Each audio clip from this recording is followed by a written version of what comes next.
If there's any scripture passage that summarizes the overarching significance and meaning of Jesus' birth, I think it's in Isaiah chapter 9.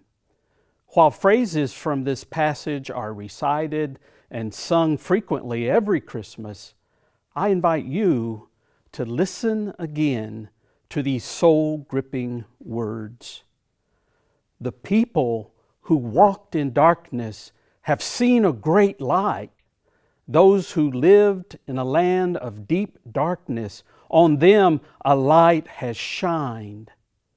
For a child has been born for us, a son given to us.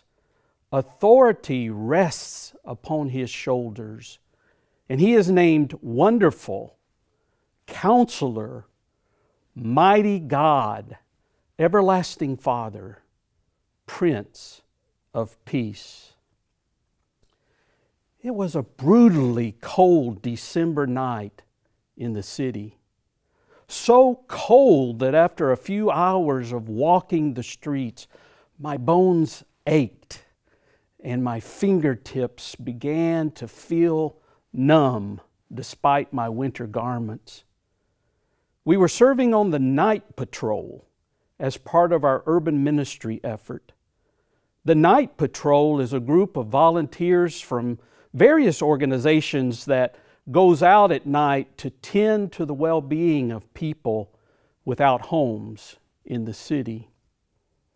The lady who guided us knew where most of those in need gathered to wait out and hopefully survive the cruel winter nights. An underground parking garage, the back of a wooden shack, inside a discarded storage trailer, and over the steam grate next to the library were all frequently used locations. Several hours into our shift, our guide took us to an old abandoned house shrouded in heavy darkness.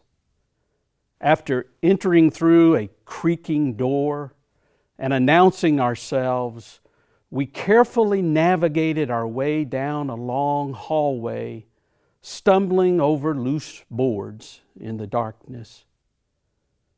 We rounded a corner and entered an empty room. And there, in the back of the room, sitting on an old mattress with their backs against the wall, were a young man and a woman huddled closely together. Through the soft illumination of a single flashlight, darkness receded enough for us to see that she was obviously very close to birthing a baby. Startled by this sacred scene, we greeted them in hushed, reverent tones. After inquiring regarding their well-being, someone in our group asked what one always asks when confronted by a pregnant woman: when is the baby due? Soon, any time now, came the whispered reply. We stood for a few minutes silently observing and simply being present to the moment. Our breath, made luminous by the flashlight, formed tiny clouds in the frosty night air. What else is there to do? Faced with an imminent birth, we simply paused and pondered the meaning of what was about to happen. Our scripture text states that a child has been born for us and a son has been given to us.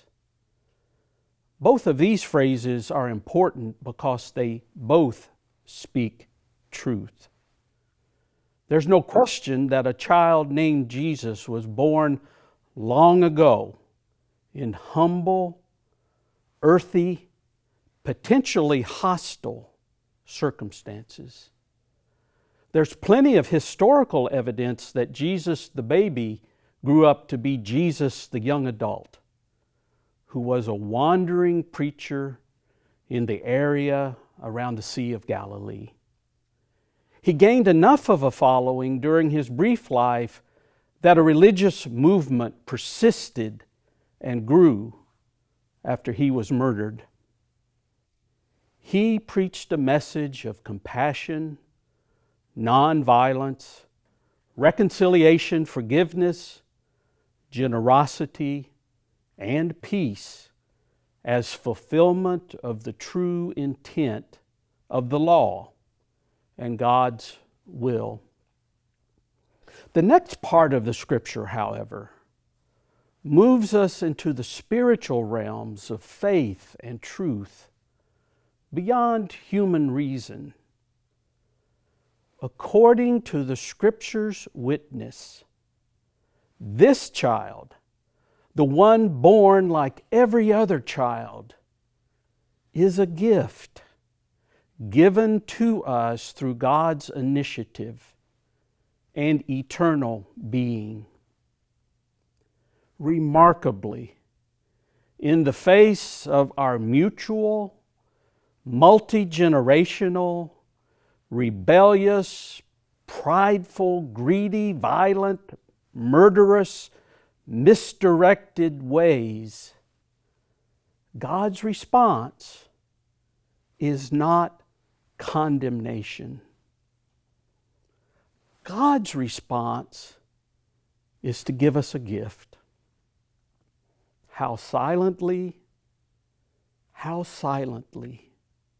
the wondrous gift is given.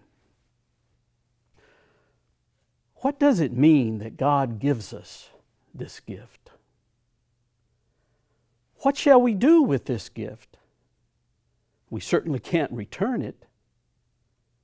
Is it even possible to distinguish the gift from the giver?